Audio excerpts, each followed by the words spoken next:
All right, let's dive right into the hidden world of your own mind. I'm talking about these invisible forces, these little glitches that secretly shape almost every decision you make, often without you even noticing. Yep, we're talking about cognitive biases. And just understanding them, well, that's the first step to thinking a whole lot clearer. I mean, come on, we've all been there, right? You look back at a purchase you made, a choice, maybe even a belief you held super strongly, and you just cringe. You think to yourself, what on earth was I thinking? Well, here's the secret. A part of your brain was in charge that really wasn't focused on logic at all. So who's the real culprit behind those totally baffling moments? It's this part of your mind that runs on pure instinct, on emotion, and on these super fast mental shortcuts. Think of it as your brain's autopilot. And look, it's incredibly efficient, it gets a lot done, but man, it's also responsible for some really serious errors in judgment. So, our brain's autopilot. These are the hidden shortcuts that run our lives. This autopilot mode, it relies on this whole system of hidden mental shortcuts. So you know what? Let's pull back the curtain and see exactly what these are and how they actually work. Okay, so what is a cognitive bias, really? Well, you can just think of it as a mental shortcut. Your brain is bombarded with millions of pieces of information every single day, right?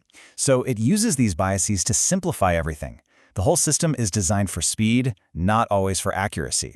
And yeah, that's exactly where the trouble starts. And what's really fascinating here is that these shortcuts, they aren't some modern glitch. They're not a bug in our mental software. They're actually a feature. They have these incredibly deep evolutionary roots. I mean, they were designed as survival tools to help our ancestors make split-second decisions about, is that a threat? Can I eat that? Are they friend or foe? All right, next up, thinking fast versus slow, where we meet the two systems in your mind. To really get how this all works, we've got to meet the two main characters playing out this drama inside our heads. It's a framework made famous by the Nobel Prize winner Daniel Kahneman, and it's a total game changer. So you've got two systems in one brain. System 1, that's our autopilot, it is fast. It's intuitive, emotional, and totally unconscious. This is your gut feeling, it's that instant reaction. Then you've got System 2, the pilot. This one is slow. It's deliberate, logical, and it takes real conscious effort. This is a system you fire up when you're trying to solve a tricky math problem or assemble some furniture. Now here's the kicker.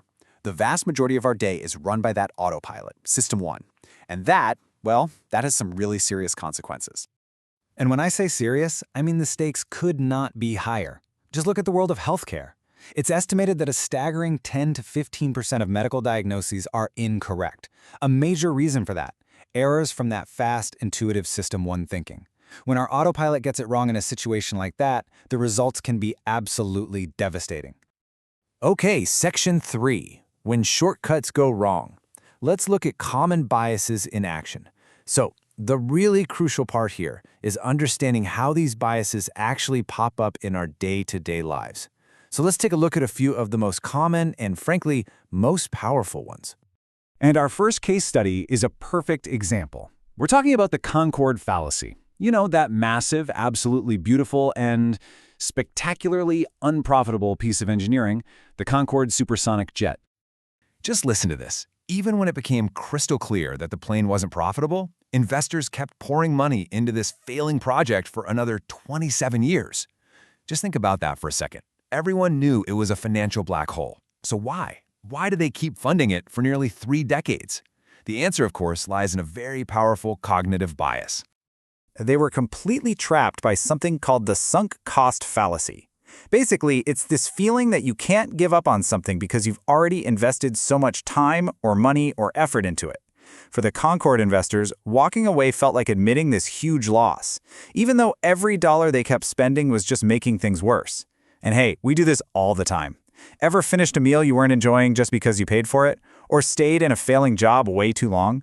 Or held on to a bad investment hoping it'll turn around? Yep, that's the sunk cost fallacy. Okay, next up is a big one: confirmation bias. This might be the most powerful and sneaky bias of them all. It's our brain's tendency to hunt for, notice, and give way more weight to information that supports what we already believe. You can think of it like a loyal bodyguard for your opinions, only letting in the friendly evidence and kicking anything that disagrees to the curb. And trust me, this bias is absolutely everywhere.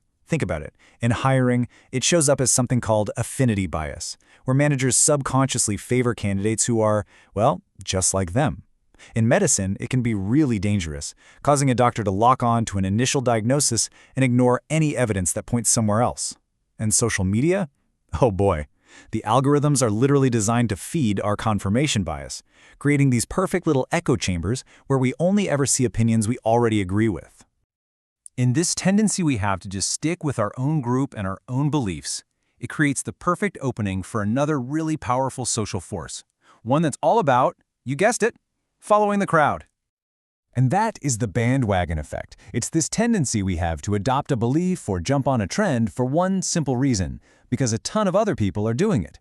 It's all driven by this deep-seated, ancient need we have to belong to the tribe. We adopt trends, opinions, and behaviors not because we've actually thought them through, but because, everyone else is doing it. And if you want to see the bandwagon effect in the wild, look no further than social media. It is a massive engine for this stuff.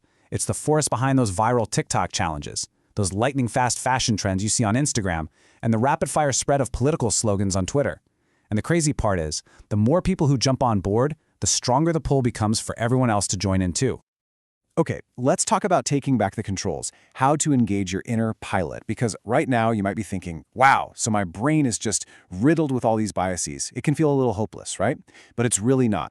The absolute key is learning when to tell your autopilot to take a back seat and to deliberately, consciously engage the pilot. And here is a fantastic, super practical checklist you can use before any big decision. First, actively challenge your confirmation bias. That means you have to go out and look for credible opinions and options that disagree with your initial gut feeling. Second, fight something called the availability bias. That's our tendency to overvalue recent information. Just ask yourself, what information would I want to have a year from now to make this choice?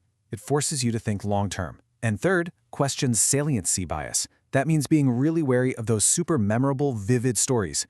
A single dramatic success story can totally blind us to the more accurate but maybe less exciting data. So let's land the plane here. Awareness is your first step. A final thought on your deceptive mind. What's the big takeaway from all this? The most important thing to remember is that your brain isn't broken. Not at all. It's just, it's built with an operating system that was designed for a very different world, and you just need to be aware of its default programming. Look, you're never going to completely eliminate these biases, so the goal isn't to turn into some perfectly rational robot. That's just impossible and probably no fun. The real goal is simply awareness. Seriously, just knowing that these biases exist and knowing what to look for is the single most powerful thing you can do to dial down their influence over your life. So it's all about consciously engaging your inner pilot, especially at those really critical moments, so you can start to take back the controls. The first step, as we've said, is just being aware. So I'll leave you with this. Now that you know all about your brand's autopilot, what's the next big decision you're going to double check?